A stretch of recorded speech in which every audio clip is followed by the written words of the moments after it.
This podcast is part of the Podcast Arcade Network. Welcome to the Covert Nerd Podcast. Thank you for listening. I really appreciate it. Please take a moment and pause this podcast right now and share it with somebody who you would think would enjoy the same topic, whether it's a family member, friend, coworker. I would really appreciate it. Please go to covertnerd.net for all of the previous episodes and the different ways that you can get in touch with me. And without further ado, let's dive right in and nerd it up. We've got Tim back here to talk some Marvel MCU, everybody. We're going to talk Marvel Phase 4 and some fun predictions and what we may or may not like in Phase 5 of the MCU. Tim, the first question is, briefly, if you're listening to this, you probably already know what Phase 4 of the MCU kind of is, but let's look at maybe, you want to go with maybe top 3 favorites from Phase 4? Do you have a top 3?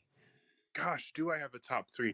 Yeah, it's really interesting because Phase 4, I feel like as a phase wasn't incredibly cohesive.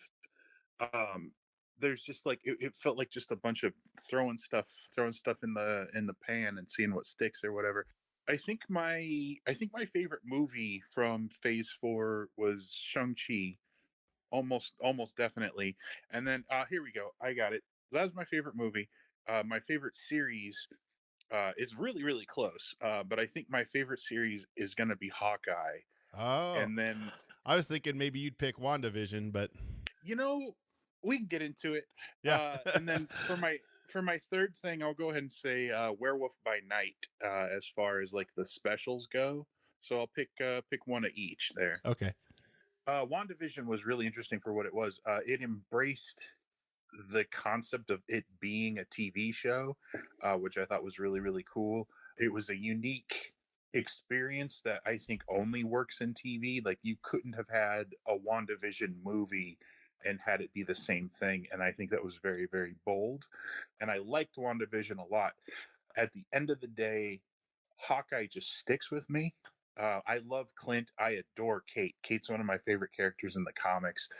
And the way Haley Steinfeld played her was just absolutely wonderful. I think we've talked about that in the past as well. I adored her and Yelena. I think their relationship is one of my favorite things to come out of the MCU of all time. I think it's just absolutely wonderful. That's saying a lot. Of all time. That's a lot. Oh, sure, absolutely. It's a bold statement, but I'm not known for taking the soft roads. I know a lot of people are a little divisive on Hawkeye, and that's cool. I mean, if you don't have to like it just because I dig it, and I understand that it's not going to be everybody's cup of tea. I'm the guy whose favorite Star Wars movie is Solo, so I can. That's a hot take. I can dig it. No, for sure. I don't think it's the best, but it is my favorite, and that's kind of where I'm with Hawkeye. What I'm looking for anytime I'm consuming media, whether I'm reading a comic or reading a novel or watching a TV show or what have you, it's just like, how do I feel when I'm consuming that media? Even video games to a certain extent. What's the feeling I get when I go back and think about the media? And in this case, Hawkeye is the first thing I think of when I think about what I've enjoyed on the Disney Plus side of the MCU, like just from all of the stuff that came out. Like, I adored Ms. Marvel. I thought Ms. Marvel is wonderful, but I'm ultimately not the target market for that, and that's not something that I think about all the time when I'm like, what wouldn't this be XYZ? But I do think about Hawkeye, and I think about Kingpin and Echo, and just the relationship between Clint and Kate, and the relationship between Clint and his family. And I'm a real sucker for a good story about a dad and his kids. And at the core of Clint's story in Hawkeye, it is about a dad and his kids. You can even put Kate in with his kids. I think he sees her as almost a surrogate daughter. He feels responsible for her. And ultimately, I think you would see them more as more of a sibling rivalry, but I do think there's that paternal instinct that Clint has, and he wants to protect her, and he sees her as somebody he's responsible for. Sure. And I think that ties into the overall themes. So your view on Hawkeye, it's more about the interesting relationships within the storyline that are fascinating. Jeremy Renner got to be a character instead of a archetype, and I'm always excited for stuff like that. Of course, we like Vincent D'Onofrio's Oh, William Vincent Fisk. D'Onofrio, it's so good. He nails that character 100%. It's really really cool. It's a nice subtle tease for what might be coming. The end with the gunshot and Wilson Fisk echoes exactly what was happening in the comics in the early 2000s. The exact same scenario happened. I think even Echo was involved to some degree, but I'm really excited to see where that's going. Context clues and all that. I mean, he's not dead. I know. I can confidently say that. Oh yeah, they're bringing him back. Yeah, no, for sure. I mean, you have to. You have to.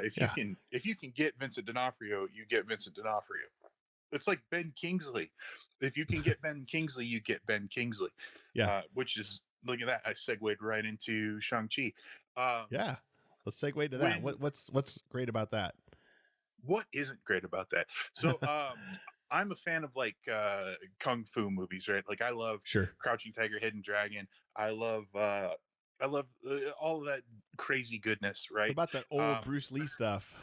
Oh man, I love it. Right on my shelf here, I've got the Criterion collection for the Bruce Lee stuff. I've got Zatoichi, the Blind Swordsman. I'm a big fan of that stuff. Man. When Black Widow came out, the release of Black Widow in the timeline, it felt really weird. Outside of the release window, I think Black Widow is a much stronger movie. That's not my point, but I feel like I might as well say it.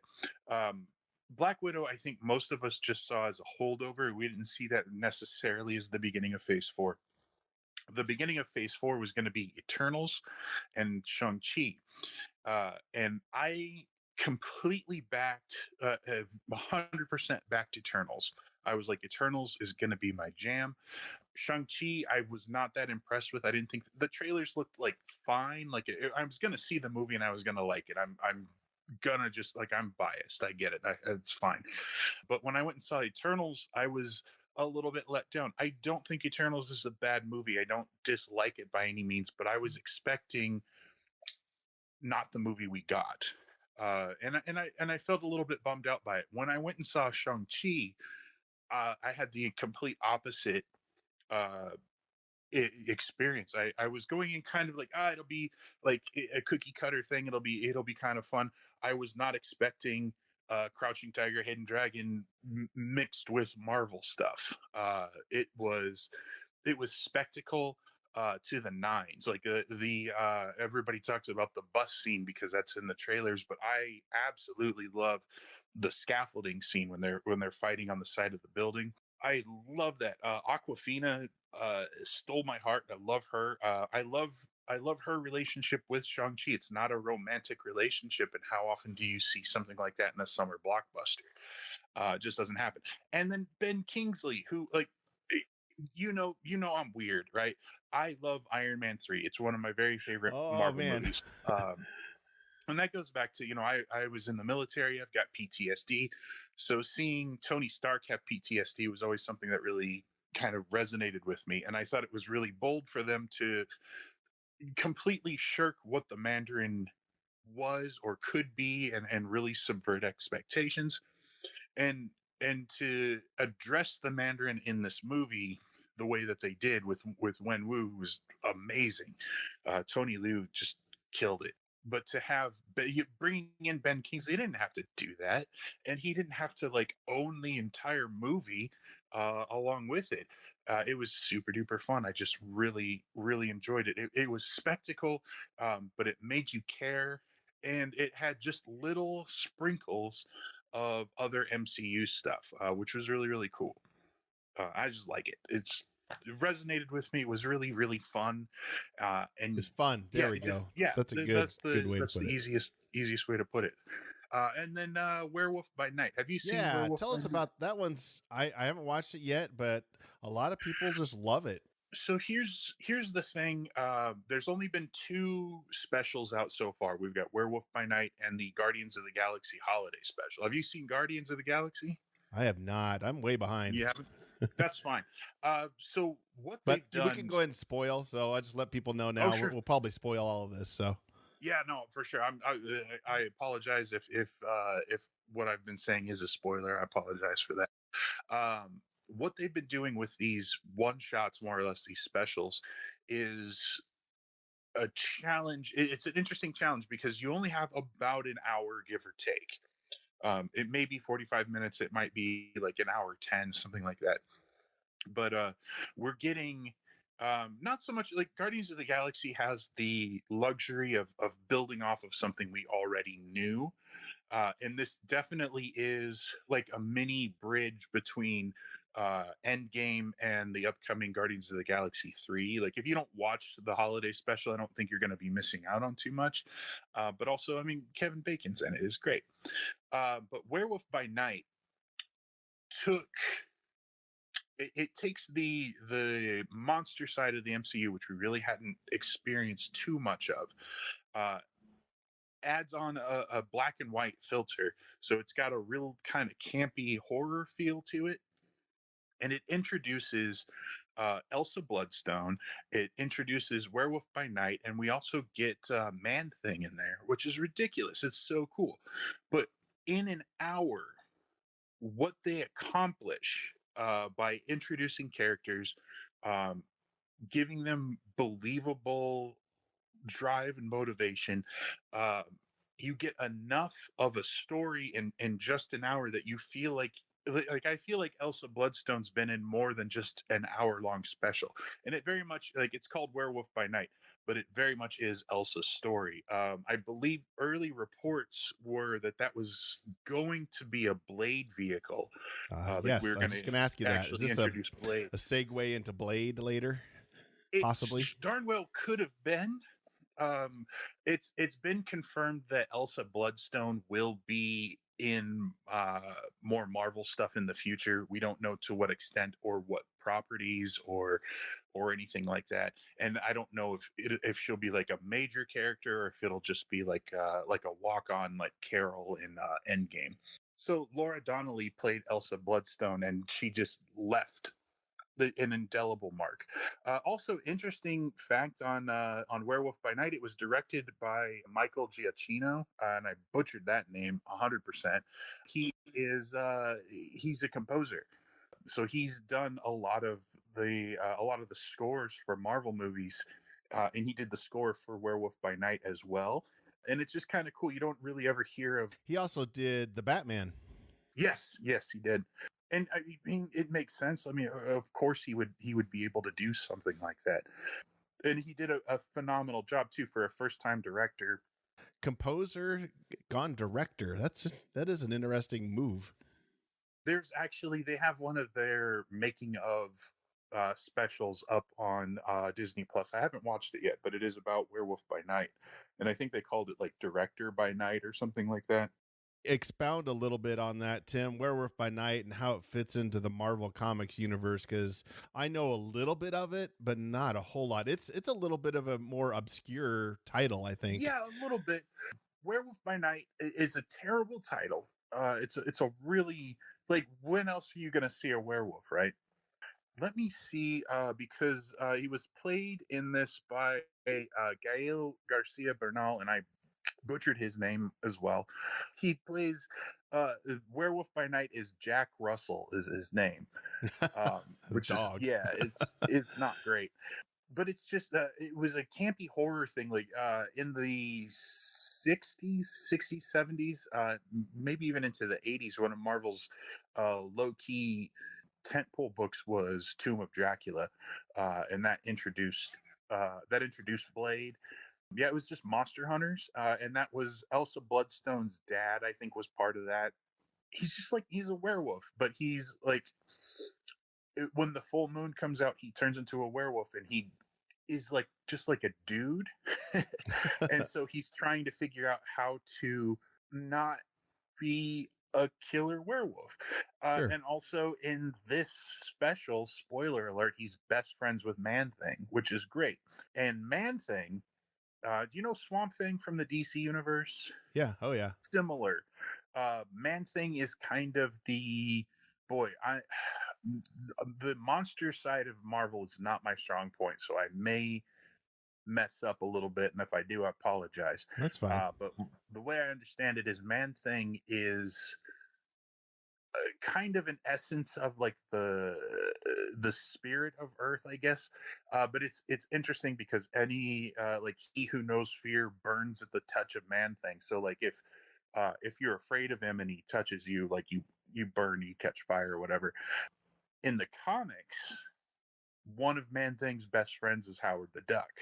I actually Oh, think Howard the Duck might have been introduced in a Man Thing comic, and Man Thing in the comics, not necessarily in the MCU, in the comics is kind of the guardian of this blue orb that's like the nexus of all realities.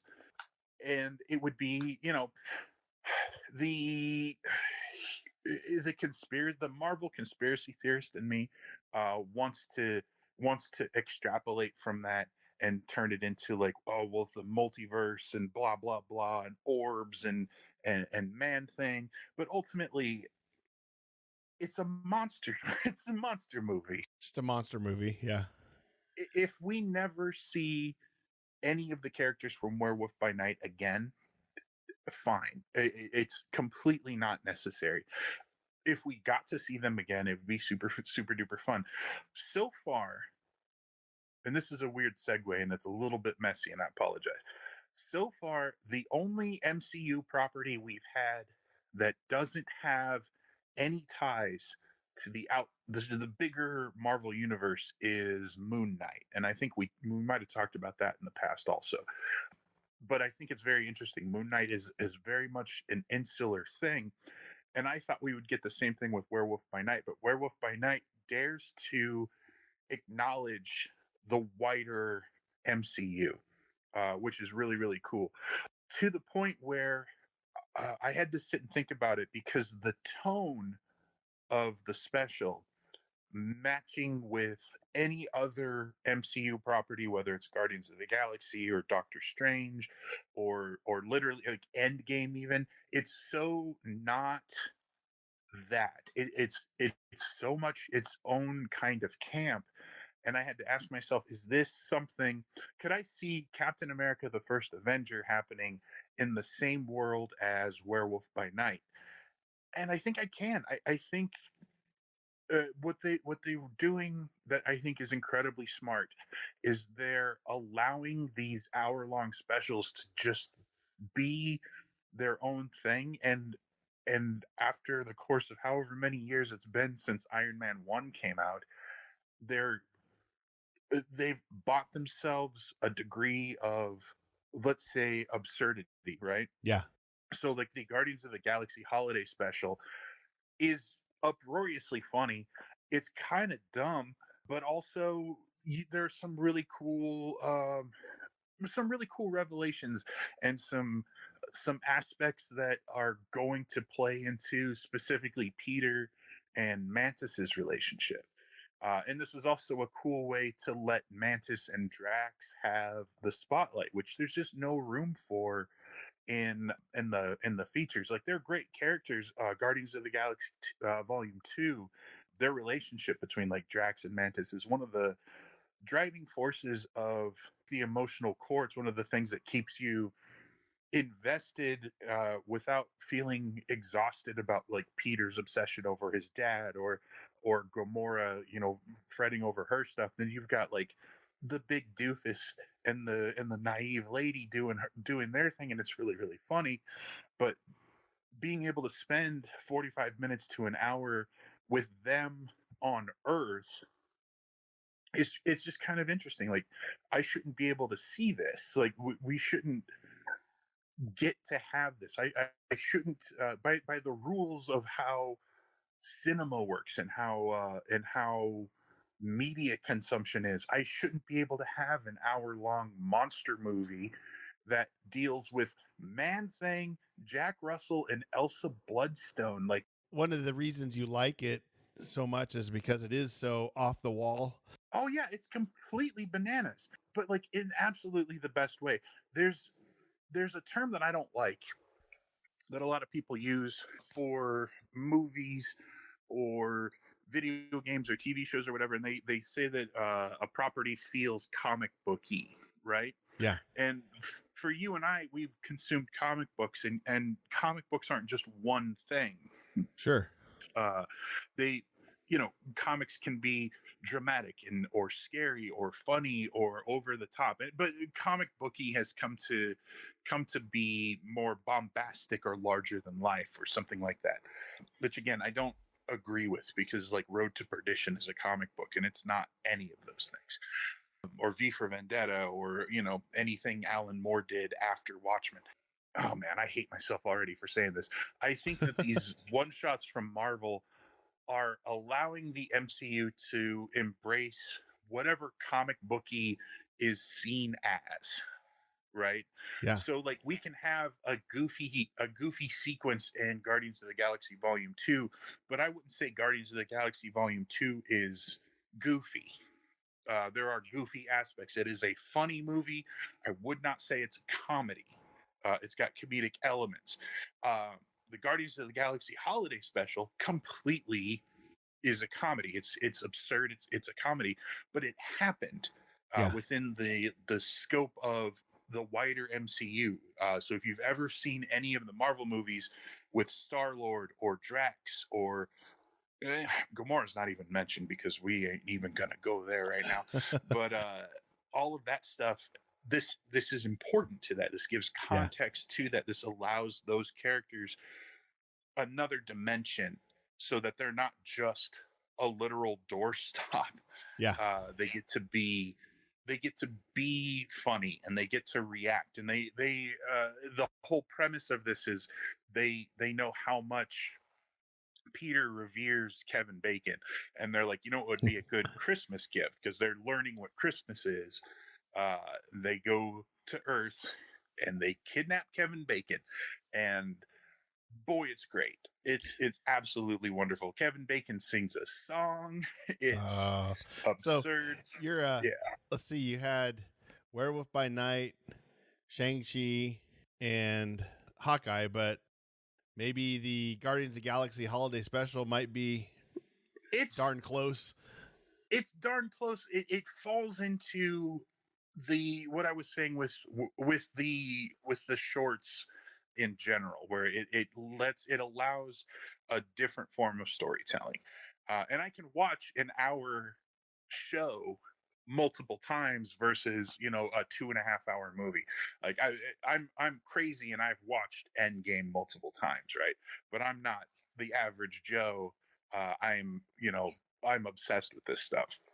I just realized that Marvel on the horror genre, if you look back in the 50s especially, they had a lot of horror titles and storylines. That makes sense, I guess, that they're kind of going back to their roots on Werewolf by Night and kind of tapping into that old school horror.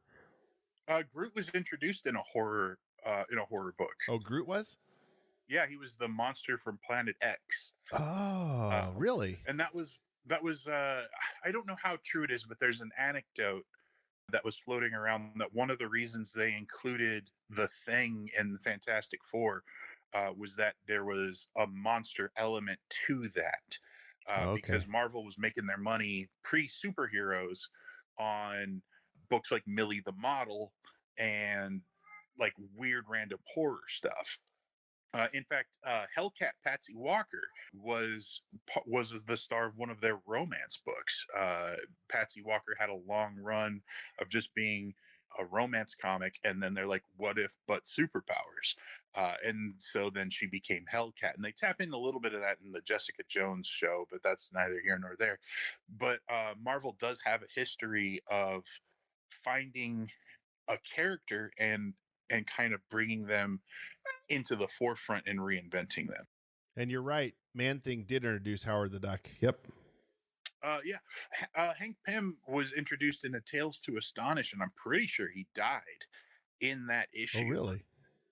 Werewolf by Night, if you're into horror or just something totally different, check that out. What about, okay, so those are your top three that you like Those the are my top most. three for sure. Top three. Let's look on the downside, I guess. What the out of phase 4, what's the most disappointing, or just maybe not disappointing, just maybe the bottom two. The bottom two for me, I'm gonna. It sounds. You know me, Lee. I love everything, right? I don't want to make people think I didn't like these things at all. But my bottom two, Eternals really let me down. Okay. Really let me down. But I've gone back and watched it, and I really enjoy the movie. I really like what they did. I think a lot of Phase 4 is a victim of marketing because we were coming out of Endgame Yeah. and like what's next, right? And the marketing at Disney and the marketing through Marvel was making it seem like everything's going to be huge. Yeah. And if you look at Phase 4 as a whole, everything is not that huge. It was very, very intimate. You know, even Spider-Man No Way Home, right? It was Yeah. very, very small Peter Parker story under the guise of something larger. Doctor Strange in the Multiverse of Madness was very much a small movie on a grand scale. I'd even say Wakanda Forever, which I'm trying not to step too much on Wakanda Forever since it's the newest thing, but ultimately it's another small story on a grand scale. Eternals, I was expecting something larger, and I didn't really get it. The other thing that I was really kind of let down on, and this is going to be me being alone in this line, like everybody else is in a line, and I'm over here by myself. I did not enjoy the end of Loki. Oh, okay. I think as far as the Marvel shows are concerned, all of the shows wrapped up what they were trying to do in that season, right? You've got Hawkeye finished the story it was telling. Ms. Marvel finished the story it was telling. Like Ms. Marvel even leads into what will be the Marvels, right? So there's a Yes. cool cliffhanger, but it ends. Moon Knight ends, like everything ends. Loki kind of stopped. And I was left wanting so much more. Like I was completely ready for Loki to betray Sylvie, right? Like I thought for sure that was going to happen because the Loki that we got in the show Hmm. is not the Loki that we fell in love with in the movies. We have this Loki is from Avengers. He's from when Yes. like prime evil Loki, but because they put him in the TVA and showed him the rest of the MCU, then suddenly we're supposed to believe that he's completely sympathetic without having gone through any of these things. He watched a video of his mom dying. He didn't actually experience that. And I was really disheartened to see that this Loki is just a continuation of the Loki that we watched grow and develop. And it seemed like the show stopped. And I understand that behind the scenes there were COVID related issues that prevented filming, and they had to change some stuff. And I Okay. understand that contextually, but that doesn't mean that it doesn't affect me, or that it doesn't rank it as something that really I wasn't a big fan of ultimately. I'm really looking forward to season two. I'm excited to see where they're going to take it. But season one is just kind of left me hanging. Um, as an addendum too, I suppose, as like a bonus thing that I was disappointed in, was WandaVision segueing into Multiverse of Madness. Because I think on their own, I love WandaVision. On its own, I love Multiverse of Madness. But the way it was pitched to me by Disney and by Marvel is that WandaVision is going to set up this amazing thing that's going to happen in Doctor Strange and the Multiverse of Madness. And if you look at Wanda's story in Multiverse, Hmm. uh, it kind of doesn't, like, outside of the fact that she had kids in a town, nothing that happened to Wanda's character, none of the arcs she went through or the development she had in the show carried into the movie. We had to watch her go through all of the same steps she'd already gone through in the show in the movie. And Yeah. ultimately, I was a little disheartened by that. Yeah, we didn't really need that necessarily. And I think part of that too is they hadn't done it before. I'm really hoping that with the Marvels coming out, that they trust the people who made Ms. Marvel to Yeah. have done their job, because I don't feel like that trust was there with not necessarily Sam Raimi, but with the people ultimately in charge of Doctor Strange. It felt like they didn't trust WandaVision enough to have done that. And then it brings up, like, should you be required to see all of these things to go enjoy the movie? And maybe not, but if I've dedicated however many hours it is to watch that show with the promise that that show's going to matter in a movie, and then I go see that movie and it felt like we're just retreading ground I'd already gone over, like, that's just, like, not fun for me. But who am I? Well, speaking of the Marvels, I guess let's segue into Phase 5. So, Phase 5, the first movie to start with is Ant-Man and Ant-Man the Wasp and Quantumania. What, I guess let's sticking with the threes. What three movies or shows are you looking forward to in Phase 5? What are you most excited about? Oh man, see, I'm really excited for all of it. The Yeah. first few that come to my mind, I'm really excited about, and that would be Ant-Man and the Wasp, Quantumania. I'm really looking forward to. I'm really looking forward to. Man, I said that, and now it's all just completely left my brain. I got the list here. Do you need the list of what's coming out? Yeah, if you give me a list, that'd be Okay, great. let's run through it real quick. So, Ant-Man, Wasp, and Quantumania, Secret Invasion, Guardians of the Galaxy 3, Echo, The Marvels. Echo Well, might get pushed back. okay, The Marvels. Yeah, this is obviously not set in stone. This is just predicted, planned. Loki season 2, Blade, Ironheart, Agatha, Coven of Chaos, Captain America, New World Order, Daredevil, Born Again, Thunderbolts, and I think that's it. That's all I have on the list I pulled up. There might Yeah, be so more, but the Phase 5 stuff that I think I'm looking forward to the most, definitely Ant-Man and the Wasp, Quantumania, Daredevil, Born Again, just because, like, Charlie Cox's Daredevil is just the best thing, and I'm really looking forward to it. We didn't even touch She-Hulk. She-Hulk's on my list of oh favorites yeah, for sure. Uh, and then the third thing I think I'm looking forward to is going to be Guardians of the Galaxy Volume 3. But yeah, no, I can't even believe I brushed right past She-Hulk. There was so much in Phase 4. There's just a whole bunch of stuff. But yeah, no, Ant-Man and the Wasp, Daredevil, and Guardians of the Galaxy, I think, are my top three. But then, like, I don't wanna sell Thunderbolt short. We're getting Harrison Ford as Thunderbolt Ross, and we're gonna have my girl Yelena's gonna be in there, yep, which is super cool. Man, it's just gonna be fun. We're probably gonna get some teases for more Fantastic Four stuff. yep. Um, I'm really curious. I think the thing with Quantumania that has me the most intrigued is, up until this point, the Ant-Man movies, pun acknowledged but not intended, uh, have been small, right?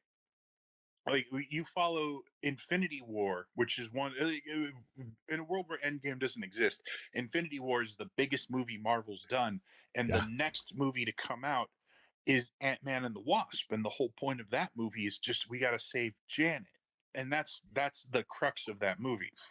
I'm really kind of excited to see Quantumania because we are establishing Kang the Conqueror as a villain, and at least that's how I understand it. And Kang was introduced in Loki, sort of, but I'm really kind of excited to allow Scott Lang to be, like, an integral part of what's happening instead of a passerby. And I think that'll be really intriguing. yeah. I'm interested to see how they do Kang. Yeah, no, for sure, 100%. What else are you looking forward to out of the Phase 5? What? I honestly, I'm excited for the things we don't really know about yet. I would like some more one shots. I would like to have Yeah. something completely random thrown in there.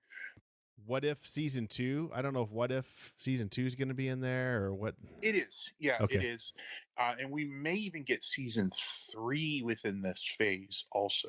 Okay. I know they're working on both seasons of that. What's your opinion of Blade? Uh, we've heard his voice. Like, I don't I like Blade as a character. The original three movies with Wesley Snipes were time capsules of greatness. Early 2000s campy silliness. Blade 2, directed by Guillermo del Toro. I didn't know who Guillermo del Toro was until Blade 2 came out. And now I need to see every. Oh man, Pinocchio's out. I gotta Pinocchio, watch yeah. Pinocchio. But I love Guillermo del Toro, and would my adoration of him be the same had he not done the comic book movies? Not to mention Hellboy, which I think I've gone on about with you before.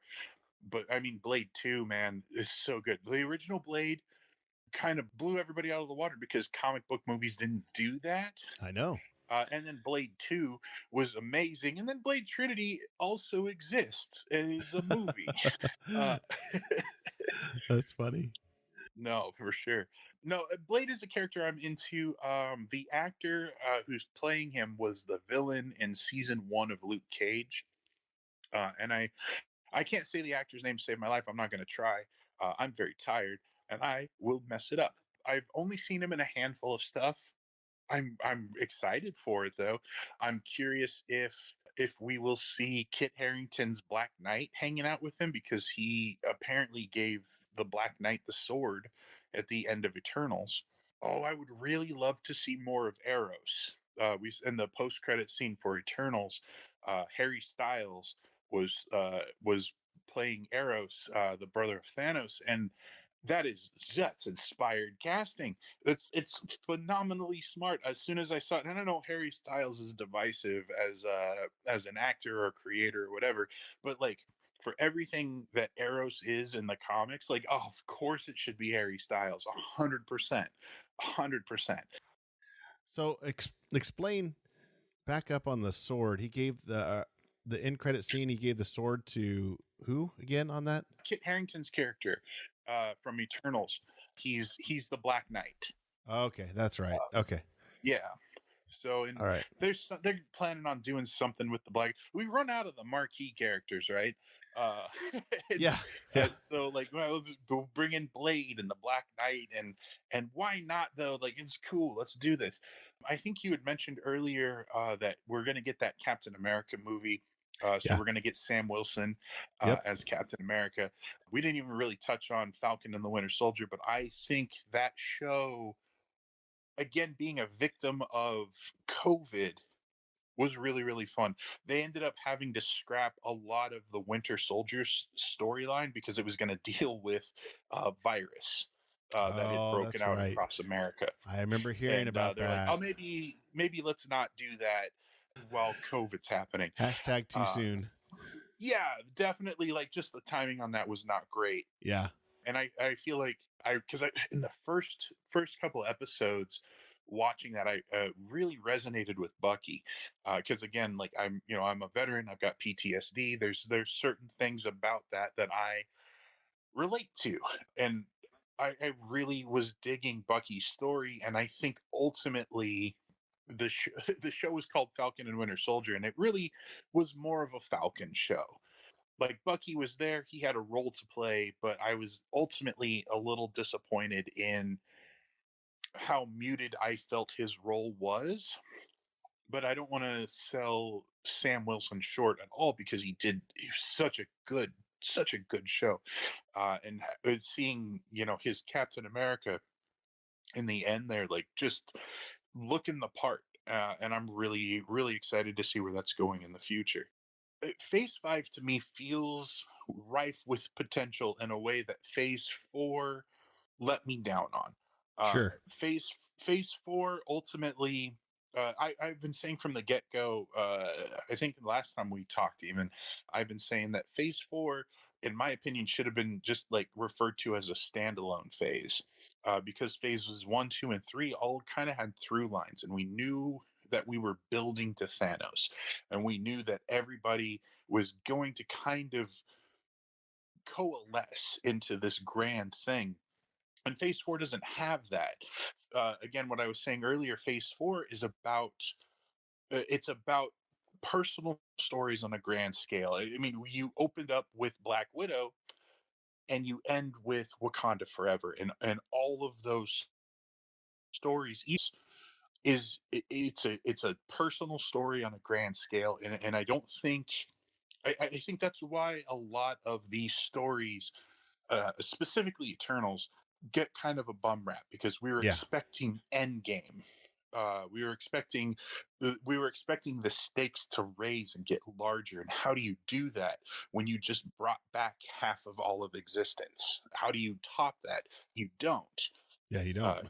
You take a step back, and Yeah. that's exactly what Marvel did. But the marketing kind of let us all down and put us in the mindset of this is all going to get bigger.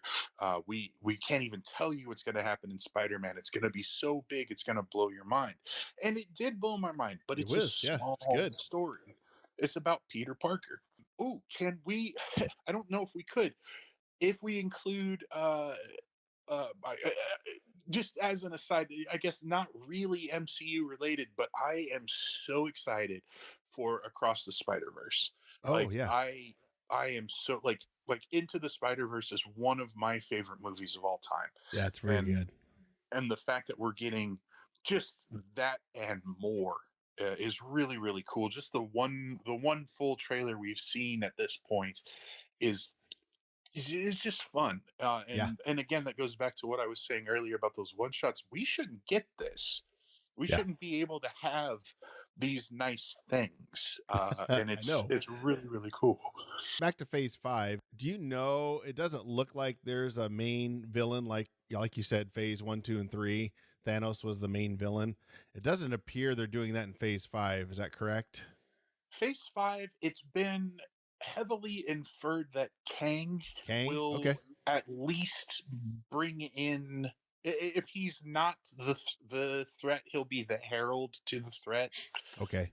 And I wonder, because we know that the Fantastic Four are coming. They'll be in Phase 6 because we'll have like isn't Kang Dynasty, I think, is one of the Avengers movies. I think Um, so. yeah, I can't quite remember because but we've got the scrolls with Secret Invasion. Secret Invasion. Um, Yep. I think I think there's more of a chance for Phase 5 to be more cohesive than Phase 4 was. Okay.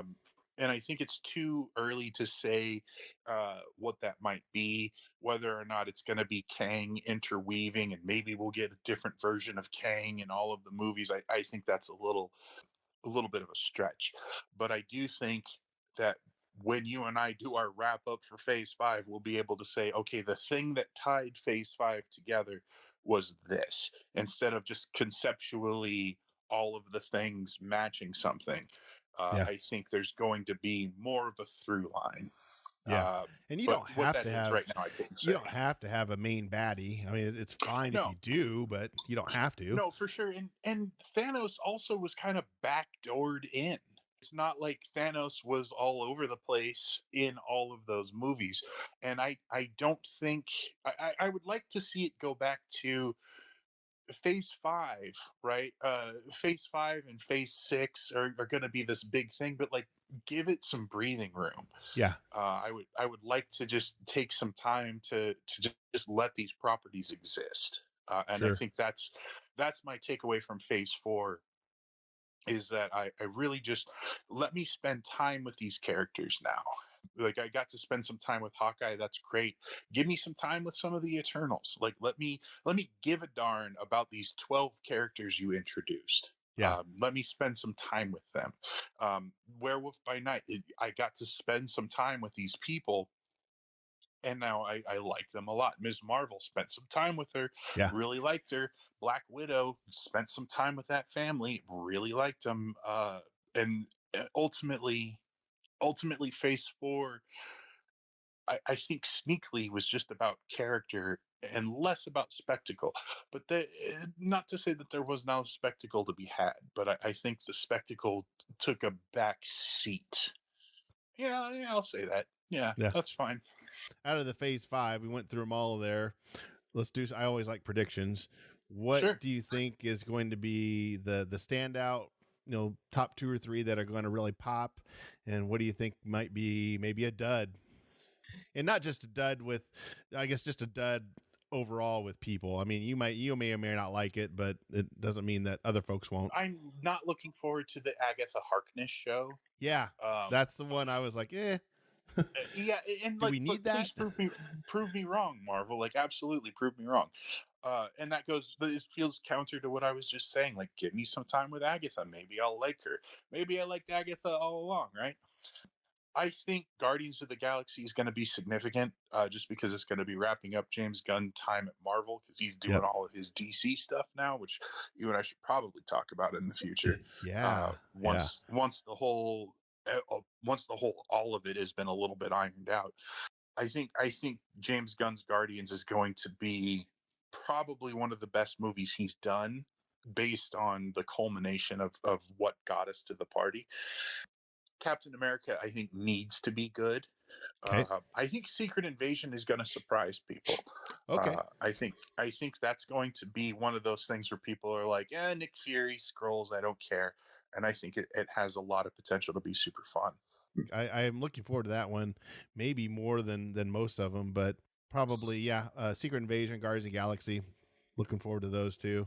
Definitely. Ant-Man. Ryan North right now is writing a 5-issue Secret Invasion story. It's not a retelling of the original Secret Invasion; it's a new one, and I highly recommend it. He's also writing the new Fantastic Four book from Marvel, which is really cool.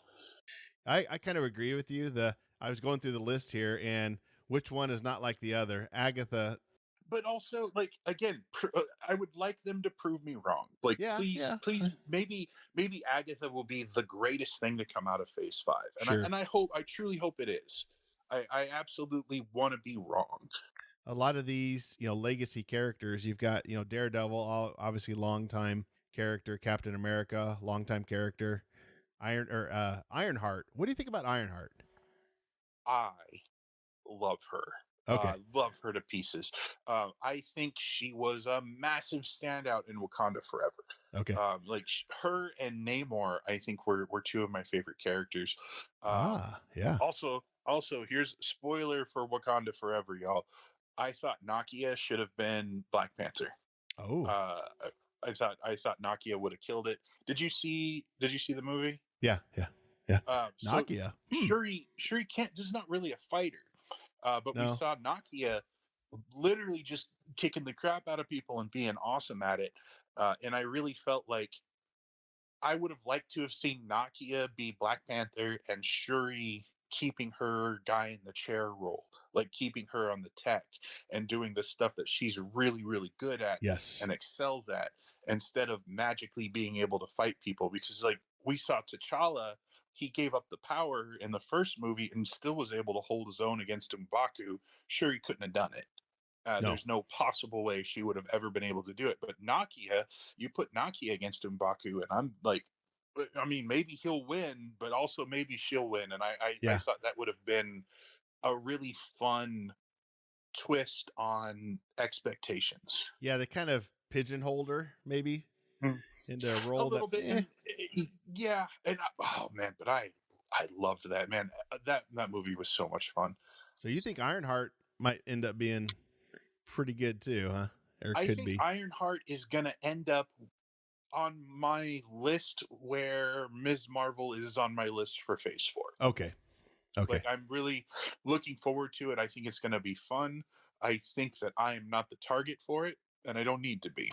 Yeah, that's fine. I want to give kids something to look forward to, as Sure. you and I associate kids stuff with Spider-Man, right? Yeah. Like, you and I think Spider-Man, like Peter Parker is the entry, is the gateway drug, and that's just not the case. No. Now we've got Kamala Khan, we've got Riri Williams, we've got Miles Morales, which is Spider-Man, sure, but that's not what I was saying. And I'm really kind of excited that maybe we can get a Champions movie. Introduce Miles, give me Riri, make him, Yeah. man, in my wildest dreams, have Kate and Yelena like co-lead this team of kids. And boy, it would just be terrible, and it would be so much fun. Terrible but fun. Oh yeah, absolutely. It'd be terrible for everybody else involved, but it'd be a great show. I guess predicting. Let's go out even further, Tim. We'll end Sure. here pretty soon, but Yeah. what do you hope? We've heard lots of rumors about Phase 6 and Phase 7, even. I guess what? Galactus. I'm just gonna interrupt you. It's Galactus Okay, is coming. that's what you want to see. It's got to be. I wouldn't be surprised if maybe because we got the 2 Avengers movies that are coming out. Yeah. My theory, if for whatever it's worth, is that we're gonna get Victor Von Doom. My guess is the first movie will end with Von Doom, and I think we're gonna get. I think we're gonna get a Silver Surfer. I think we're gonna get a Galactus. But I don't know that Galactus is necessarily going to be like the big bad in 6, but I think we'll understand that Galactus is a thing He's coming. in Okay. 6. But yeah, I wholeheartedly believe that we're driving towards a Galactus. Like almost like if we don't see Galactus by the end of Phase 6, I'll eat my hat. Okay. Yeah. You heard it here. Yeah. Also, I need to go buy a hat, but I will eat it. Yeah, if we don't see him by the end of Phase 6. Yeah, I have a feeling because we know Fantastic Four is coming, and you can't have Fantastic Four without Galactus at some point, and vice versa. Also, you can't have Galactus without the Fantastic Four. Is there any other titles that you haven't heard rumors of that you would like to see? Midnight Suns. Midnight Suns. Okay. Yeah. I would very much. I mean, especially with the video game come out. With the video game, we've got. We also have comics that are out. We have Blade. We've got Werewolf by Night. We've got Elsa Bloodstone. Throw them in a team. Let's go do some stupid monster stuff. Like, why not? Like, absolutely, why not? Guardians of the Galaxy. I don't think Guardians of the Galaxy is necessarily going to go anywhere.